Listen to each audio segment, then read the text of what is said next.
പുത്തൂർ തിരുപുരായ്ക്കൽ ഭഗവതി ക്ഷേത്രത്തിലെ കൂത്തഭിഷേകം താലപ്പൊലിവേല ഉത്സവത്തിന് കൊടിയേറി. രാവിലെ പൂജകൾക്ക് ശേഷം 8:30 തന്ത്രി ആണ്ടലാടി ഉണ്ണി നമ്പൂതിരിപ്പാടിന്റെ മുഖ്യ കാർമ്മികത്വത്തിലാണ് കൊടിയേറ്റം നടന്നത്.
തുടർന്ന് 9 പരികലശാഭിഷേകം, പാണികൊട്ടി ബ്രഹ്മകലശാഭിഷേകം, 10:30 ഭഗവതി എഴുന്നള്ളത്ത് ചടങ്ങുകൾ എന്നിവ നടന്നു.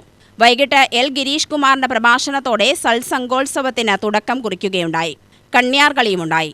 ഏപ്രിൽ 2 വരെ രാത്രി 9:30 കേളി, കൂത്തുമാടം കൊട്ടിക്കയറൽ, രാത്രി 10:30 പാലപ്പുറം സദാനന്ദ പുലവരും സംഘത്തിന്റെയും തോൽപ്പാവക്കൂത്ത് എന്നിവ ഉണ്ടായിരിക്കും. തുടർന്നുള്ള ദിവസങ്ങളിൽ പ്രത്യേക പൂജാ ചടങ്ങുകളും കലാപരിപാടികളും ഉണ്ടായിരിക്കും.